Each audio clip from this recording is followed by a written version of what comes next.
and welcome to the Open Book channel. My name is Ollie, your designated open book. In this video, I wanted to offer up 2 contemporary young adult novels that I really enjoyed, and I hope that you will too. Although these are works of fiction, they are both speculative in nature and style. They both have a thoroughly compelling voice guiding the story, so the experience of reading them errs on the side of introspection rather than teen going through dramatic motions as some young adult protagonists are wont to do. The first of my recommendations is the least known of the two, Radio Silence by Alice Oseman. Don't get me wrong, Oseman is a very popular author, best known for the Heartstopper graphic novel series. Radio Silence is just one of the lesser experienced Oseman-verse titles though, likely because it takes on the classic novel format of word on page. I originally picked up Radio Silence because of the incessant gushing over it by Paperback Dreams. Not being one to fall for hype, well, all that often anyway, I trusted Kat's opinions, and I was not disappointed in this recommendation.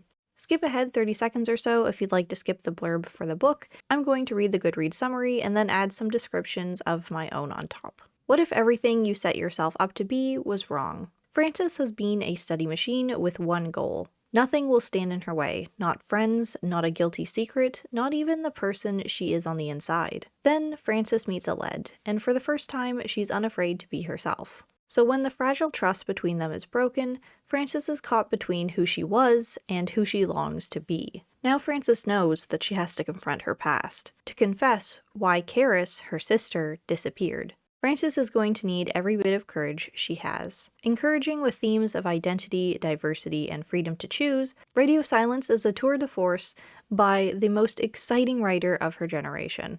End of blurb. Frances really spoke to me as a character. She exemplified the mindset that I had in high school too. I valued my ability to earn good grades and told myself that I didn't really need more than that, but what does that leave you with when your schooling ends? If you don't let yourself spend the time you need during your formative years to indulge in anything that you like, then the end of the road isn't exactly going to be fulfilling. Being that sort of person, Frances finding meaning and emotional fulfillment in her friendship with Ollie was both extremely heartwarming and heartbreaking when they'd have a falling out. For once, both characters weren't just stubborn.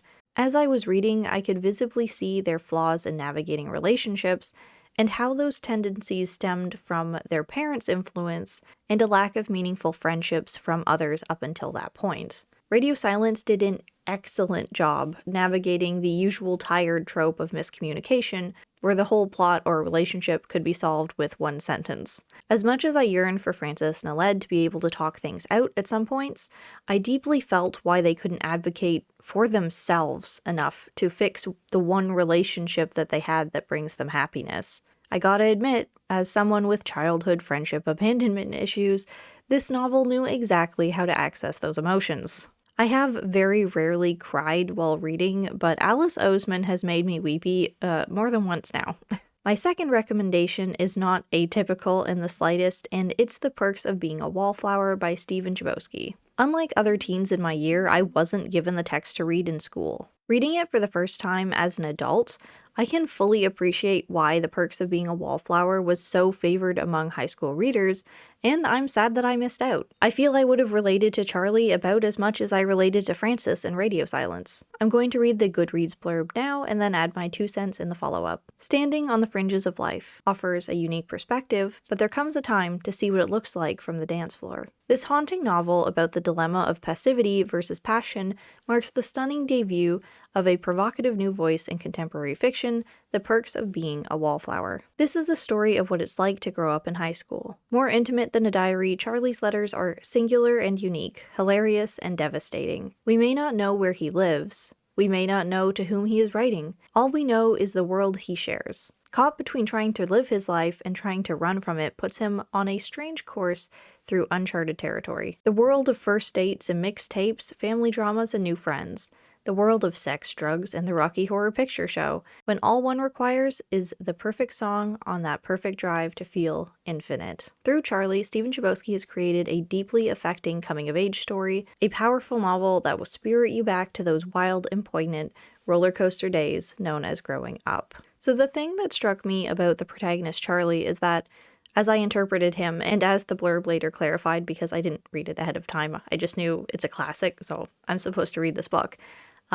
He is a wallflower to a fault. Typically, I always felt like being a wallflower is a compliment, and it's meant it when he's seen that way by everyone else in the book, up until the climax, that is. Sure, a lot of people will read the book and look at Charlie as a boring, passive player in his own life, and that is both true and to the point, which I really enjoyed. It's not often characters like that are made with such intention. I don't really want to be presumptuous and call myself a wallflower, but I certainly never advocated for what I wanted in social interactions in school, and always went with the flow to avoid confrontation with my peers. As much as being a wallflower can be seen as an admirable trait, this novel begs the question of the healthiness of those mannerisms. If you have no will for yourself, not only is that not good for you, but also the people around you. Do you really care about someone if you enable their destructive behaviors under the illusion of being supportive? These are all great concepts the story explores without outright condemning any of the characters as wholly right or wrong in their faults either. The only criticism I have of the novel is that the end reveal felt a bit sudden. As much as Charlie's trauma was reflective in his personality,